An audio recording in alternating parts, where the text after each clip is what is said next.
Come on, come on. There you go. All right. Good morning, good morning, good morning. And welcome, welcome, welcome. Yeah, that's my phone popping up notifications because I just turned it on for the morning. I want to say good morning, everyone. Good morning, Lady Barbara. Good morning, Lady Latoya. And if you participated last week in our giveaways, hopefully your giveaways will be going out today. There was some shakeup and some problems for some reason at our local post office. So all the computers were down. So I couldn't get anything off yesterday. And that was kind of frustrating. So we're going to try it again this morning.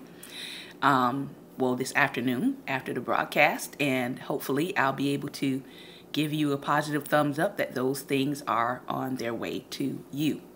So good morning to beloved. Just giving a second for people to come in.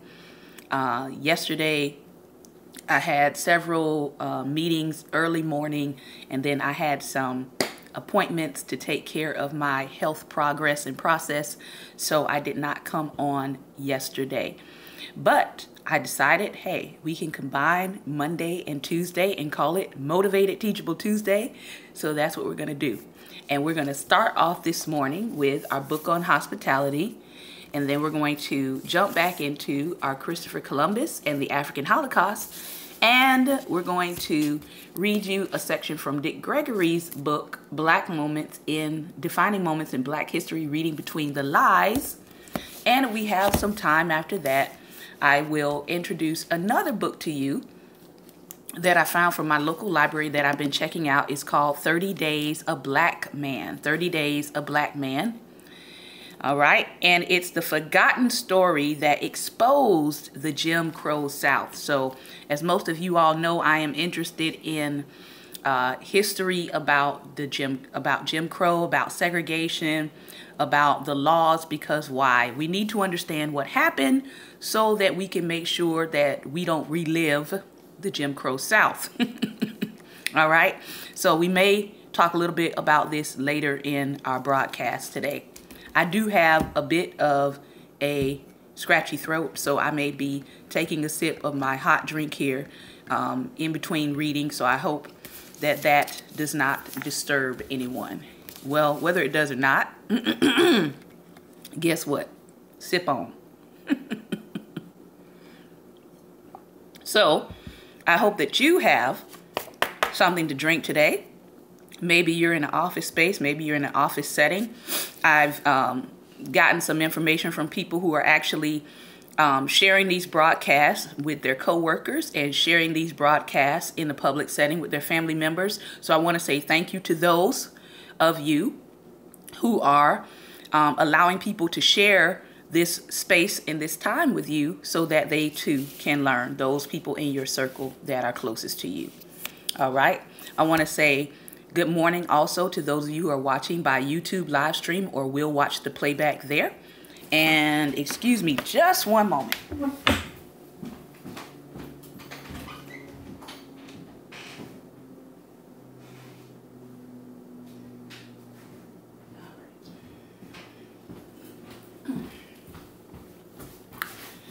Okay. All right. So I do want to thank you for viewing not just inside of the Periscope app, but also on your laptops. And some of you are viewing by Twitter, from my understanding, because I have people saying, hey, I am watching. I'm just not watching in the Periscope app. So I want to say good morning to you all as well. So let's start off with our Biblical Hospitality as a Way of Life book. All right. And it's called The Simplest Way to Change the World.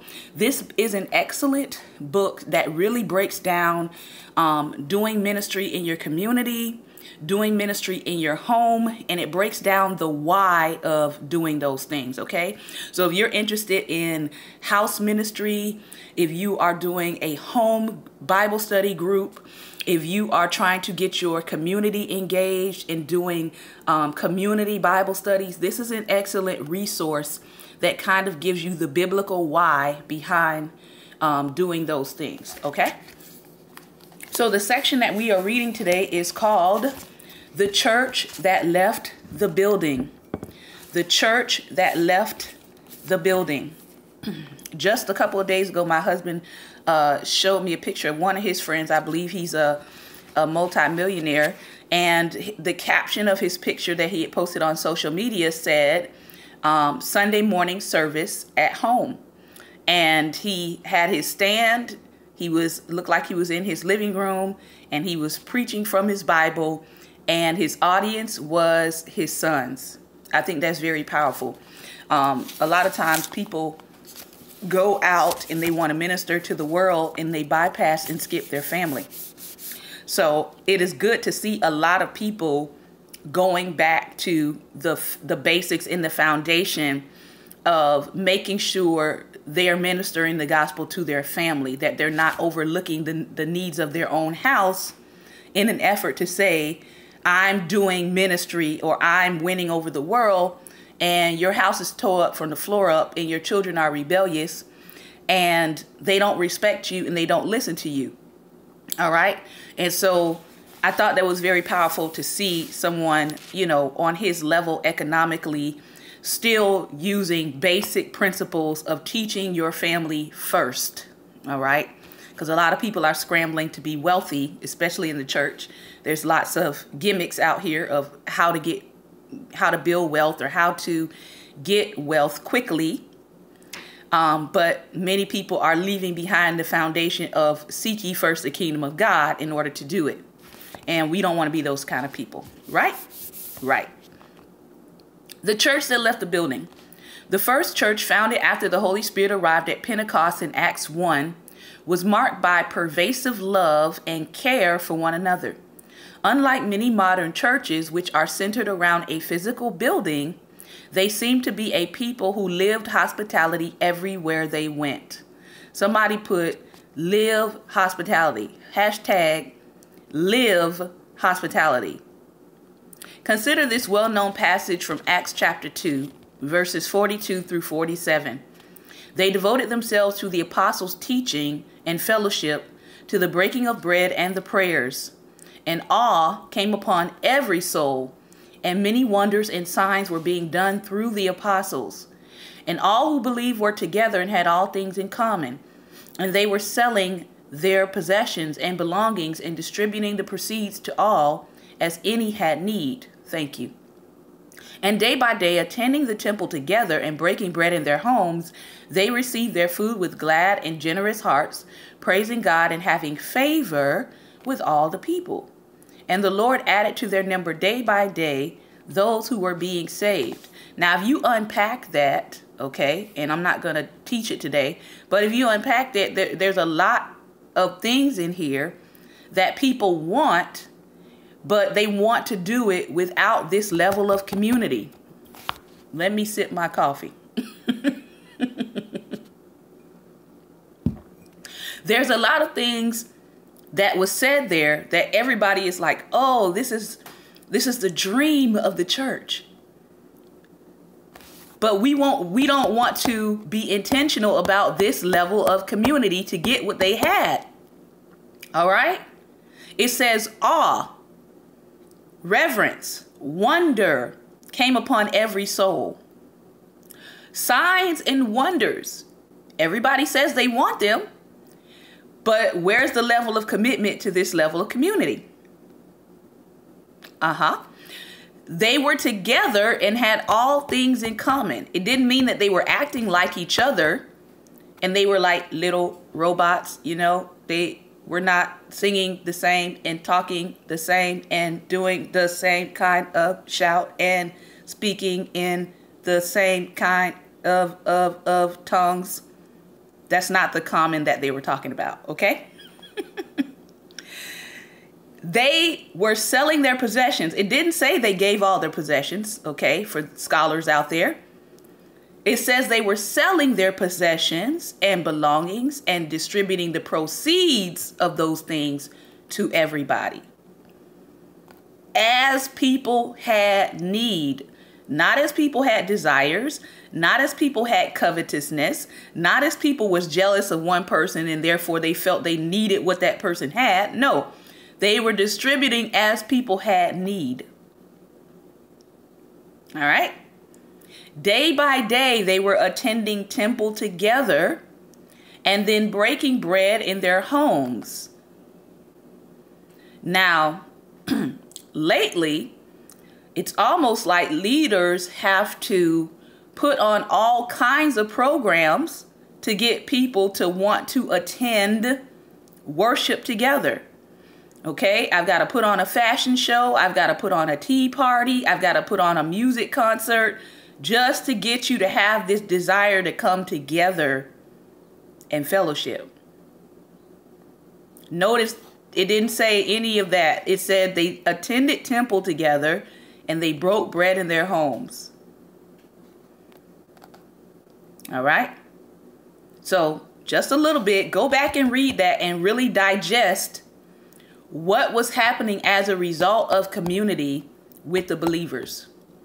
Some of the things that we want to see happening in community comes as a result of their intentional time together without the bells and whistles. Can you fellowship with your brother and your sister and it not be because there's a conference going on, or it not be because there's a big show going on? Can you just simply enjoy your sister or your brother's company without the bells and the whistles? Can you enjoy them? Or do you always have to have the filter of some activity going on in order to want to come to that place of fellowship? We have to be careful that we're not allowing, thank you, Holy Spirit, that you're not allowing activities to drive fellowship as opposed to fellowship driving that activity. That was good. Somebody needs to write that down. We need to make sure that we're not allowing activities to drive our fellowship as opposed to our fellowship driving what activity we will do. Many Christians often cite these verses as a shining example of the health of the New Testament church. And one thing that stands out repeatedly is that these believers' faith had a profound impact on what they did in their homes. Yes, verse 46 says they met together corporately in the temple, but the same verse and the surrounding context make it clear that the body also grew in the homes of ordinary believers. They broke bread and shared meals together. They devoted themselves to prayer and fellowship with one another. They were together so often and woven together so intricately that they began to notice one another's needs. So, in other words, this level and intentionality of fellowship led to people getting to know each other and therefore being involved in someone's life. You start to notice what they have, right? And what they don't have. So they began to notice each other's needs and they began to sell their own possessions to meet them. The people who were in need, they didn't have to put on a GoFundMe campaign. The people who were in need, simply by being around those who had saw the need and they rose to meet the need. Just let that marinate. Those who had looked around at their brethren that did not have, and they didn't give them a pious religious response by saying, oh, well, maybe you don't have because you don't have as much faith as I do. Are you kidding me? They simply saw that there was a need and they elected of their own will to fill the need. That's what they did. Can we get back to this, church? Nobody should have to tell you how to help your brethren or your sisterin if you are in their life and you see the need. And you have, as the scripture says, the wherewithal to help. Now, I know some people will say, Shantae, but you know, some people, if you start helping them, they will get too dependent on your help. I get that. But we're talking about a basic principle here. As they began to fellowship with the believers, okay, the scripture doesn't say anything about the needy people in the midst of them begging them, all right? They weren't trying to manipulate them into giving, all right? They simply saw a need, and of their own accord, they weren't coerced. Of their own will and of their own accord, they began to sell their own things to meet those needs, all right? So the interaction on both sides was pure. The person who was in need was just in the fellowship doing what they do, and the person who had more was in the fellowship doing what they do, and they looked around and they said, wait a minute. I have all of this. This part of our body is lacking. So let's help them to not be the part of the body that's lacking. All right. So what was the result? The result was awe came upon every soul. Wonders and signs occurred. The community ate with gladness, and God added new believers to their number daily. Because guess what? When unbelievers see us acting Christ-like, it actually draws them in. Go figure. But when unbelievers see us doing things like refusing to hold the funeral of a teenager that has been murdered, that's not godlike. In case you all don't know who I'm talking about the young lady that was murdered in Chicago a couple weeks back. Or they ruled the death accidental, but the reality is there were actually some people that turned away the opportunity to have her funeral in their church. So even if I was an unbeliever and I saw that you did that to my friend, guess what I feel about your church now, and probably about the body of Christ. So every soul, every soul experienced a level of awe at what was happening.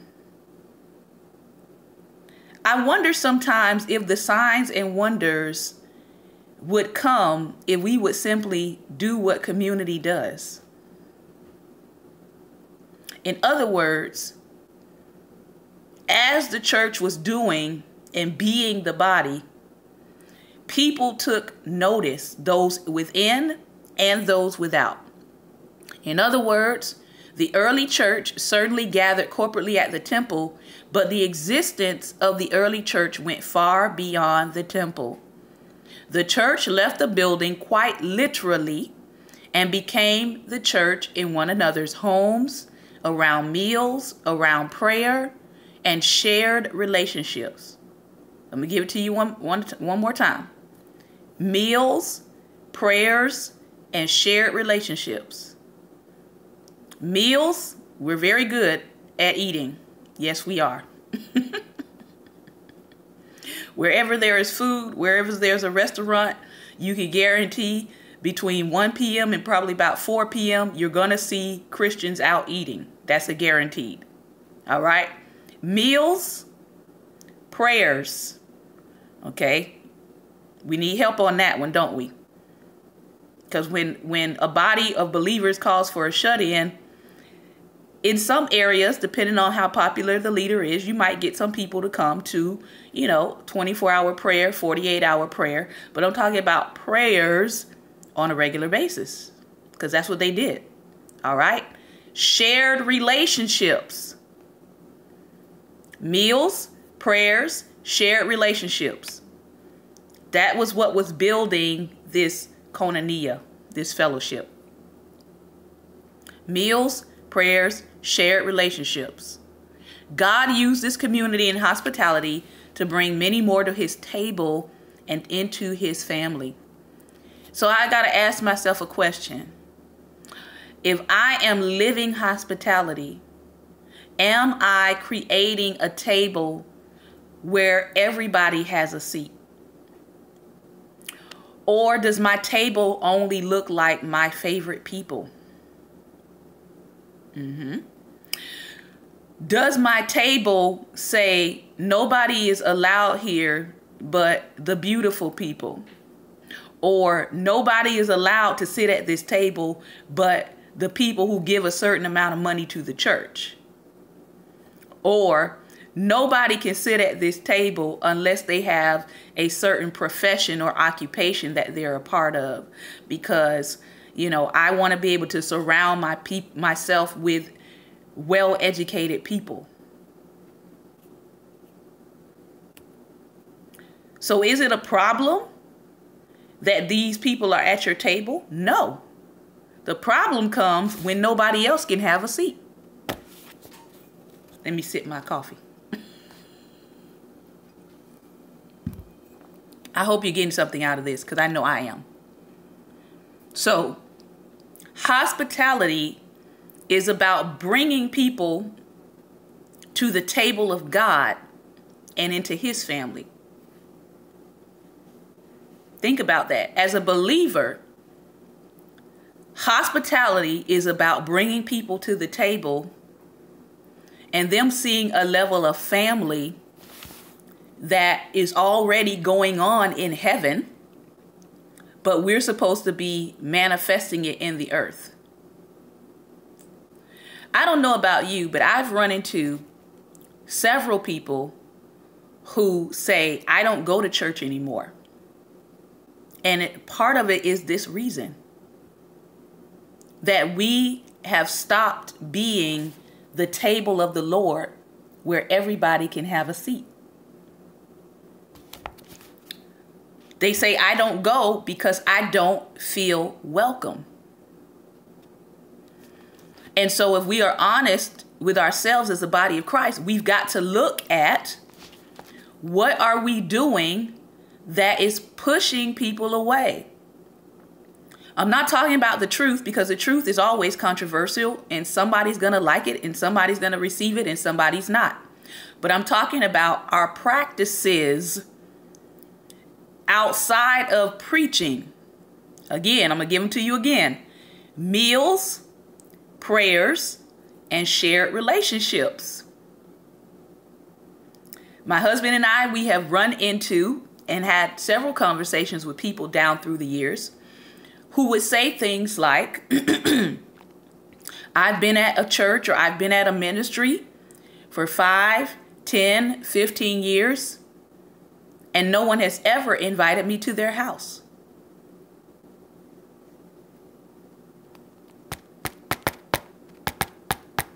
Now I can see if maybe they're a new visitor. I know some ministries, you can be a new visitor and next thing you know, you will be at their house after church and eating food and playing with their children because they have a different viewpoint of hospitality. But I know that there are other people who are wary of inviting people into their personal space, and so maybe they need some time to get to know you.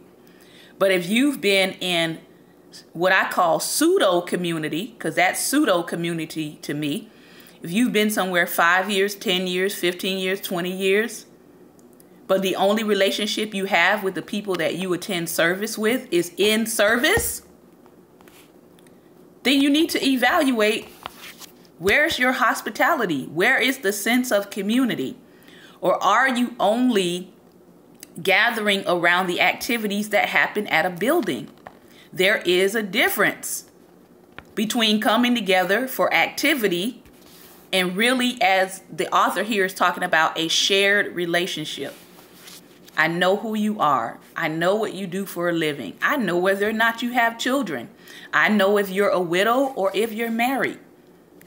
Just basic human questions that get answered in shared relationships and in community. All right? He says, God used this community and hospitality to bring many more to his table and into his family. Their everyday, ordinary lives devoted to biblical community and hospitality were a vital part of the church's missionary advance. As they shared meals together and practiced hospitality with one another in their homes, they became a compelling demonstration of the good news that could create such a community. Everyone was invited into this community centered on God's hospitality to sinners. A hospitable people between then and now. There are a multitude of ways hospitality has worked itself out in specific cultures throughout church history. Christians have taken in the sick during plagues, even when it meant almost certain death for themselves. They have used their homes as churches in cultures of persecution, as many do across the world even to this day. They have adopted orphans into their families and welcomed strangers and sojourners into their homes. They have offered to hide refugees from oppressive regimes, whether by the Underground Railroad or in Nazi Germany. Now, I'm glad they brought those two up, because many people keep saying, oh, if I lived during those times, I would be a crusader and I would never let these things happen. And, I would have hidden somebody in my house during the Underground Railroad. And, I would have hidden somebody in a closet if it was Nazi Germany. No, you would not have. You would not have. You would not have. And let me tell you why I know you would not have. Because some of the laws right now being instituted and established, and some of the executive orders that are being put out, are putting people of color and marginalized people and poor people in danger, and you are not saying a thing. You have got your morning coffee and your paper, and this is what you're doing.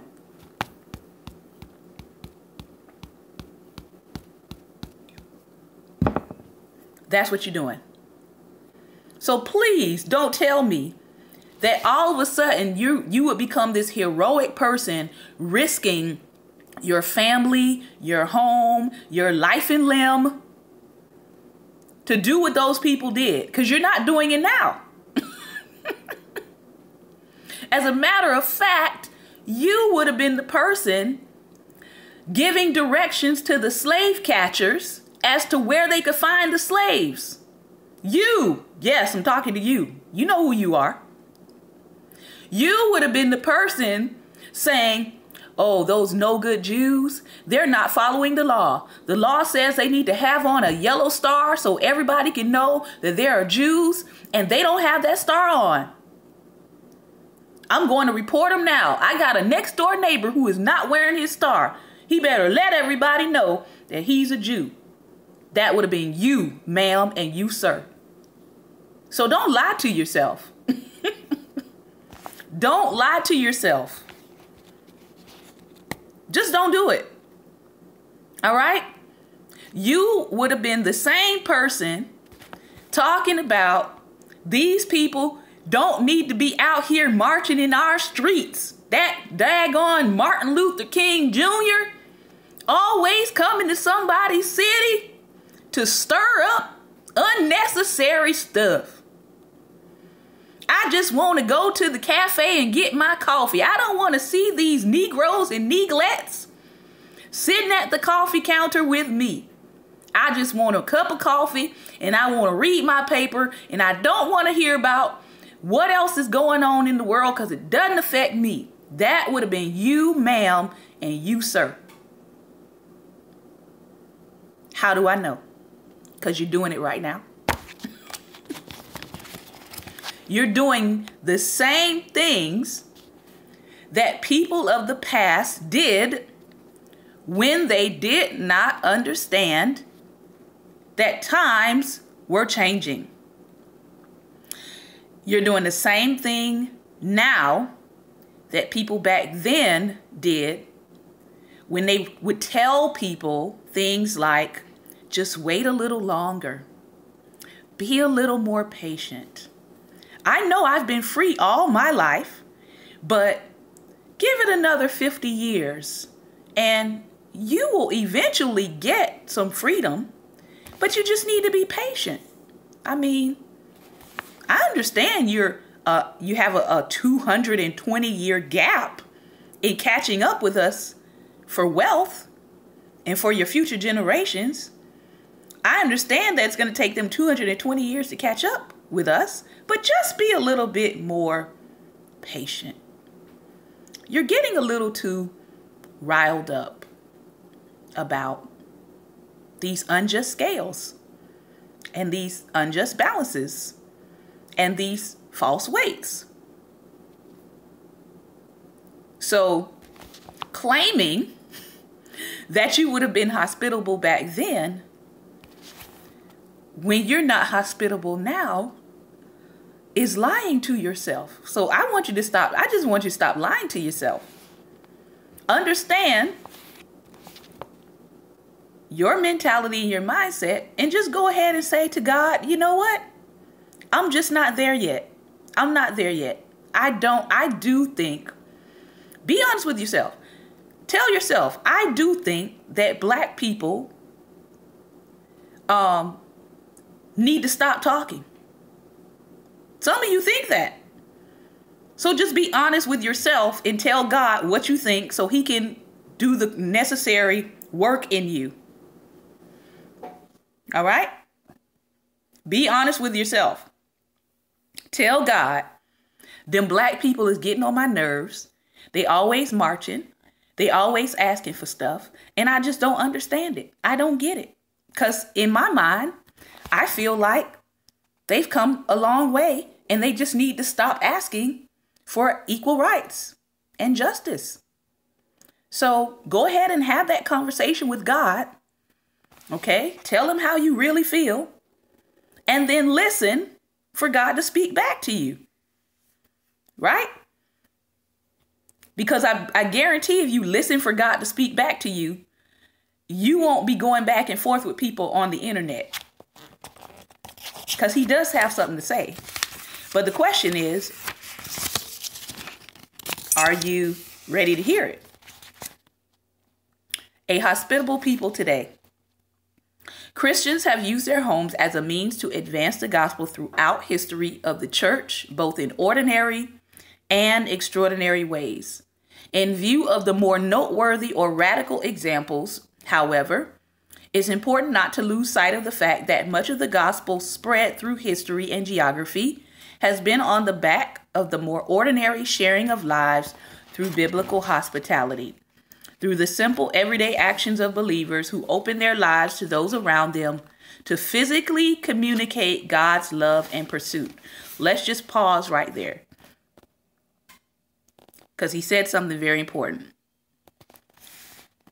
Hospitality allows you to physically communicate God's love and pursuit to people around you. It allows you to do more than just say, God loves you and has a great and wonderful plan for your life, and then go back to sipping your coffee and reading your newspaper, right?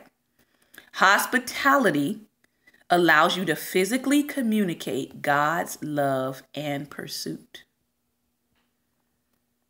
Hospitality is a theology of recognition where, through simple acts, we convey the truth that wayward sinners are made in the image of God, where we say to those who might doubt their worth or purpose, I see you, you are welcome here, pull up a chair. Now, hospitality is something we offer to the believer and the unbeliever. All right?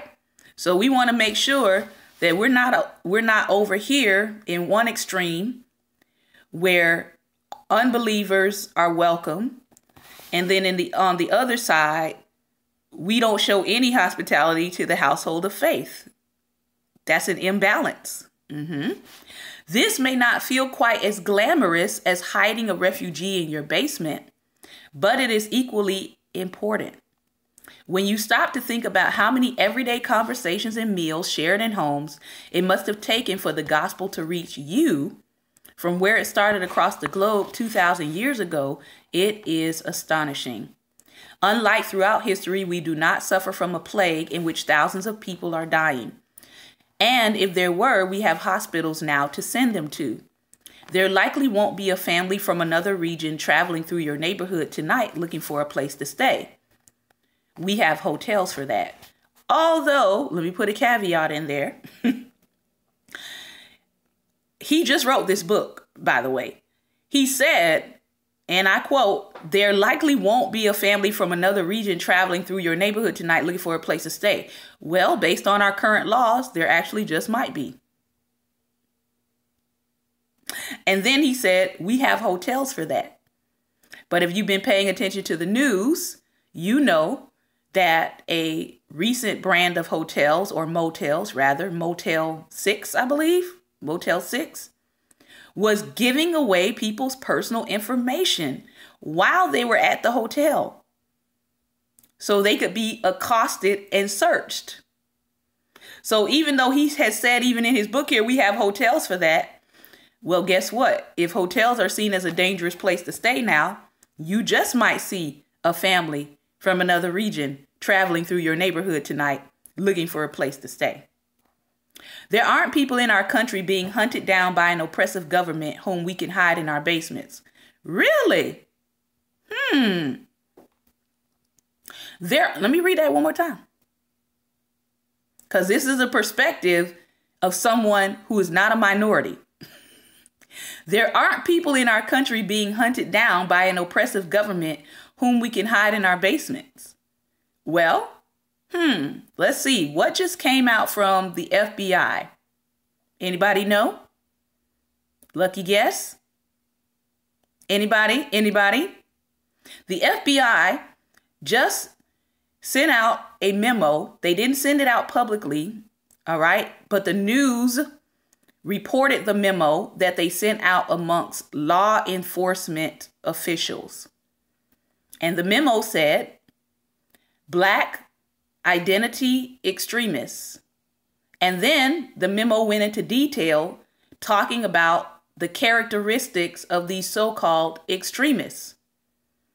The experts who work within the FBI said, and I quote, this label has no basis in reality.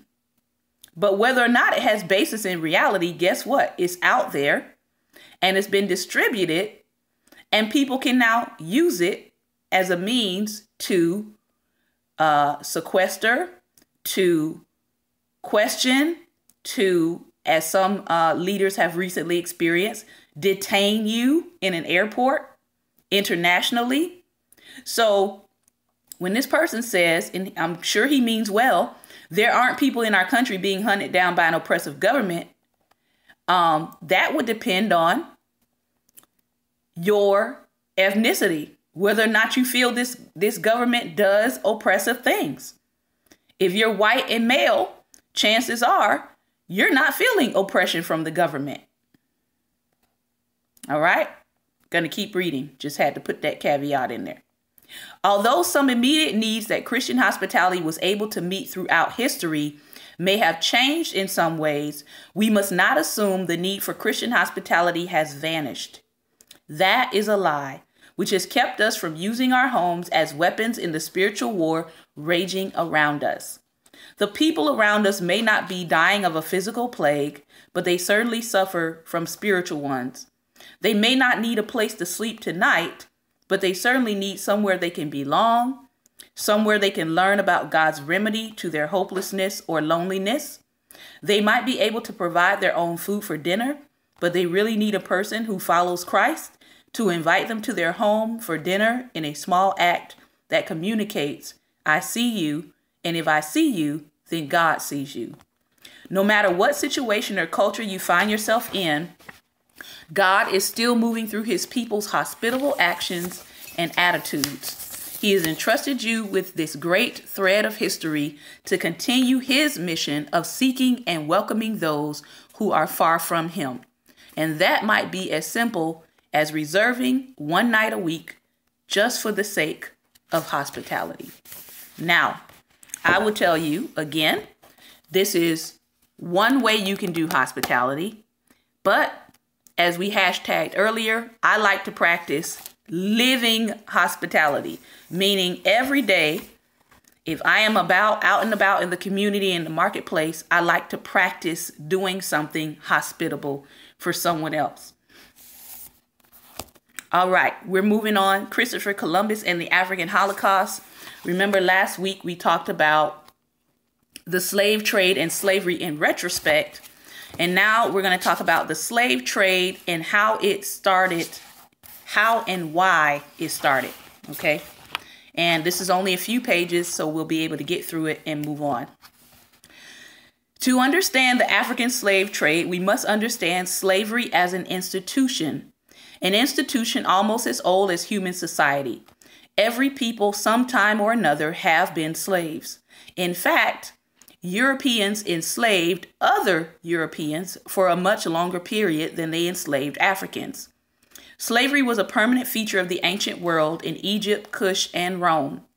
The African slave period is best known to us because it is the best documented. However, these documents are often confusing because they were created by people who were trying to justify the slave trade. Most people, especially Europeans who created most of the documents on slave trade, write about the subject with the intent to make the victim of slavery feel guilty and to vindicate the perpetrators of the slave trade. So when you are doing research and reading these documents, you have to keep that in mind, that you are reading from the point of view of the slave traders, not those who are being victimized. There are some books, very few though, that kind of give you pieces of slaves and people who went through slavery. They have several books out that have collected narratives of people who endured slavery. All right. But for the most part, when you're reading some of these historical documents, you're reading them from the perspective of the slave owners and the slave traders. So of course, they're going to be saying, this is great.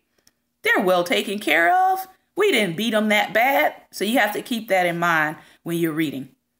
There is probably more dishonesty related to the interpretation of this subject than any other subject known to man. The African slave trade, like African history, is often written about but rarely understood. This misunderstanding probably grows out of the fact that we nearly always start the study of the African slave trade in the wrong place. The germ, the motive, the rationale for the trade started in the minds of Europeans in the 15th and 16th century. The slave trade could not have started at all had there been no market for it. The slave trade started when the Europeans began to expand out into the broader world, and the market was created for European reasons. Yes, Robert Norris, 1788, defending slavery before Parliament, said that the slave's greatest joy and happiness was on the slave ship.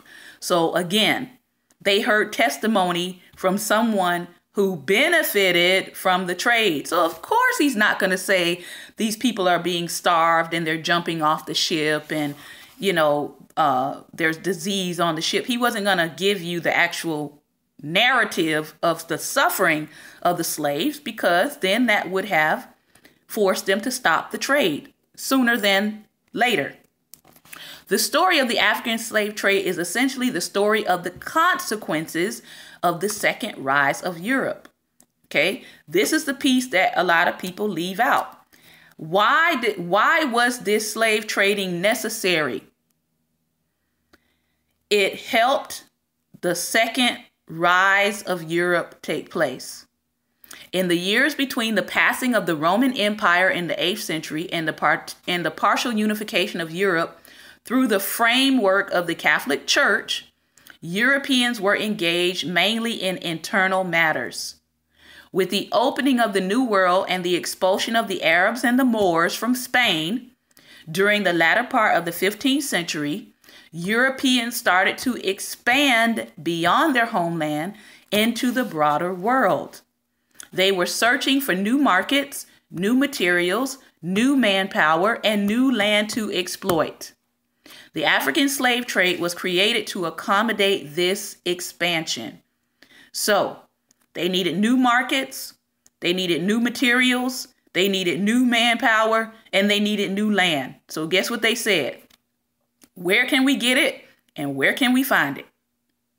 The basis for the European Industrial Revolution had already been established. They had already created embryo technology, including the gun. In the years that followed, they also used other advantages, mainly a large fleet of ships and rabble soldiers and sailors who had no real attachment to Europe, to take over most of the world. In so doing, they destroyed a large number of nations and civilizations that were older than what was in Europe. The main problem with the African in dealing with the European during this early time period was the Africans' tragic naivete. And if you're paying attention to history, you're actually seeing this repeat, okay, with the Chinese over in Africa. They are slowly recolonizing certain parts of Africa. Why? Because of this tragic naivete. He had never dealt extensively with this kind of people. He came out of a society where nature was kind and nature furnished him with enough food, enough land, enough of the basic things he needed to live life.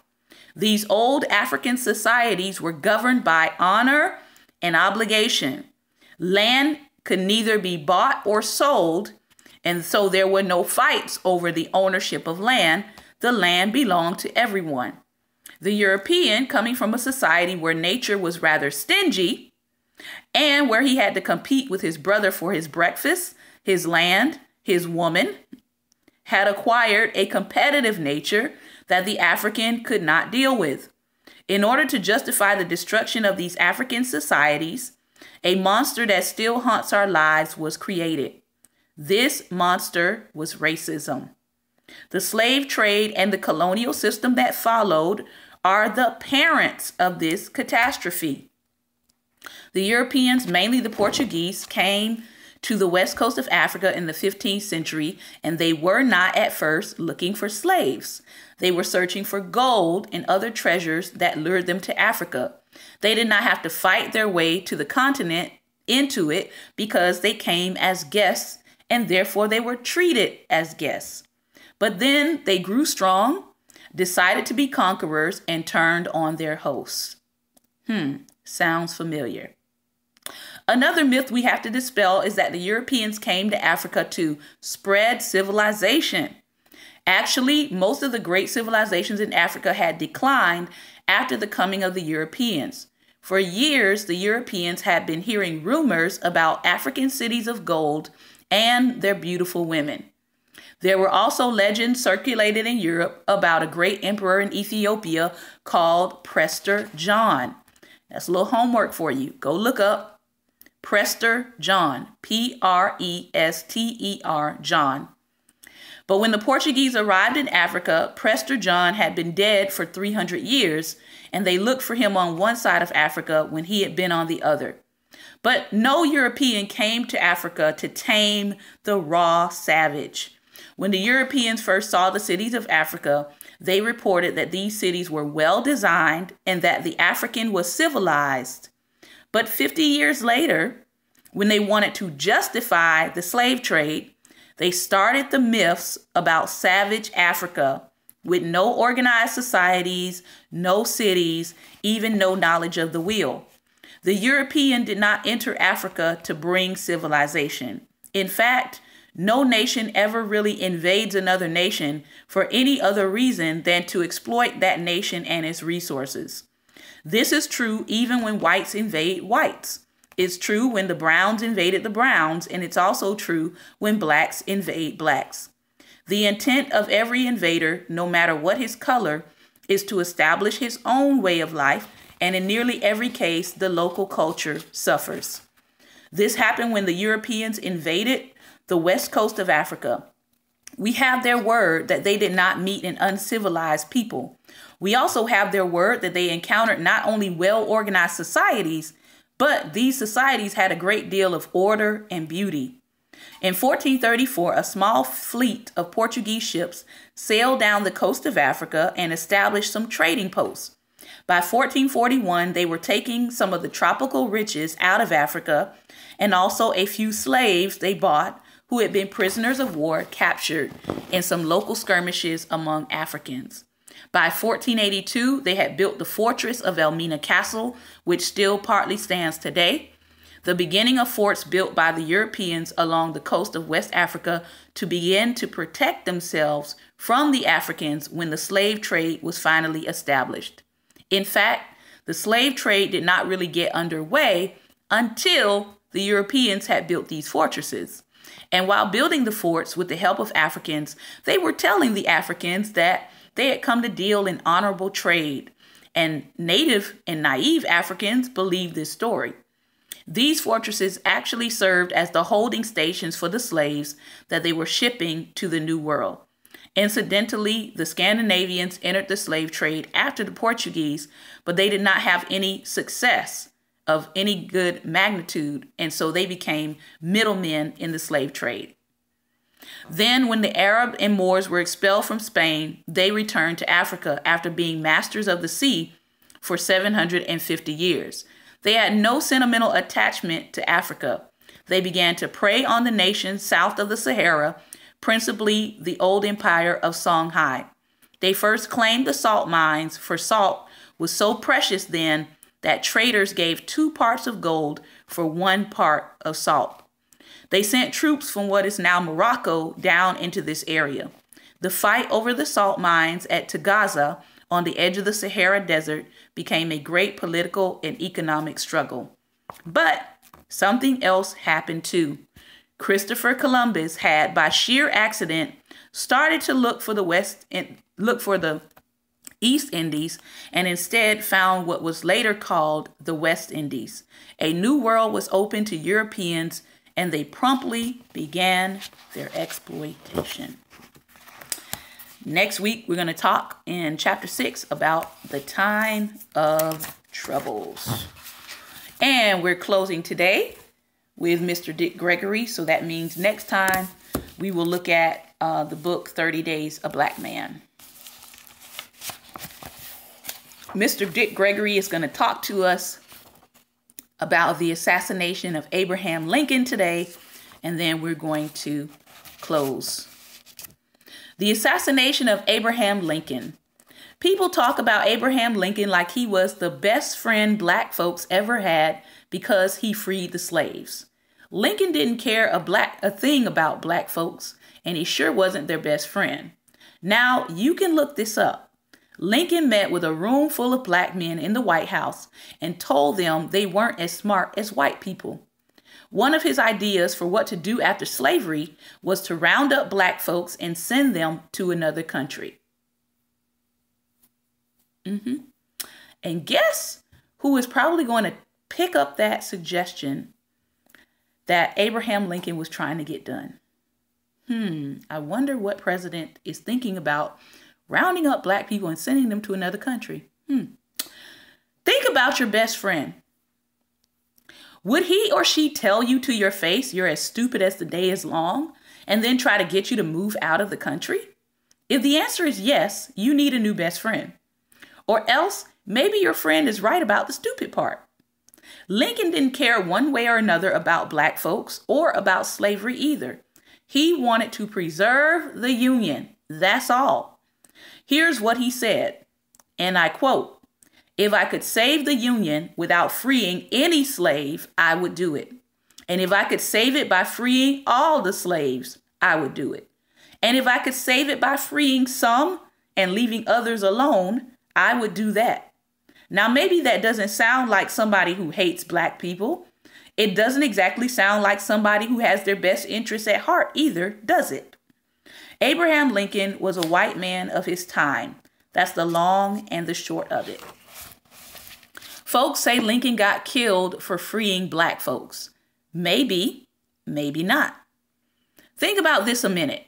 Lincoln was president during the Civil War, after the Southern states had seceded from the United States, and he had to find a way to preserve that union he cared so much about. You know, the one blacks built for free during slavery. Now, it takes money to fight a war.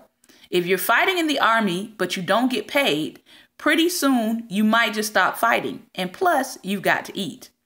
The government has to pay for all of that. Well, the government didn't have enough money. So Lincoln went to the banks in New York and asked to borrow what he needed. The bank said, sure, but you have to pay us back at 36% interest. That meant the U.S. government would have to pay the banks every dime it borrowed, plus another 1/3 on top of that. That's like if you ask your neighbor to borrow his screwdriver and he says, sure, you can borrow it, but when you bring it back, you've got to give me some screws along with it. Lincoln said, later for that. So what did Lincoln actually do instead? He ordered the U.S. government to print money and called it greenbacks. Before that point in U.S. history, anytime the government printed a dollar, it had to have a dollar's worth of gold to back it up. But with the North fighting a war and Lincoln needing a way to pay for it, in 1862, Lincoln said, go ahead and print this money. That way, the thinking went, the government wouldn't owe money to the banks. All this new money was floating around and the banks didn't have anything to do with it. If you think the banks like that, think again. Now, go forward almost exactly 100 years when we had another president who was supposed to be a friend to black people, John F. Kennedy. He comes into office and starts making all kind of noise about what he's going to do for blacks. Of course, he didn't get a chance to do it, if that's what he was really going to do, because in Dallas, Texas, on November 22nd, 1963, he was assassinated. All his plans fell to his vice president, Lyndon Baines Johnson. People like to say Kennedy was killed for what he wanted to do for black folks. Maybe, maybe not. Look here. In 1963, Kennedy signed Executive Order number 11110, which allowed the U.S. government once again to print money without going through the Federal Reserve Bank. In other words, the government could get money without owing one thin dime to the banks. So, once again, there was new money, but no action for the banks. The whole reason the Federal Reserve Bank exists is to lend money to the government and get paid back with interest. If it can't do that, it's out of business. If you think the Federal Reserve bankers wanted that, think again. Kennedy got killed later that year. Folks said it was because he supported civil rights, but he was also only one of 2 presidents who tried to get around the Federal Reserve Bank.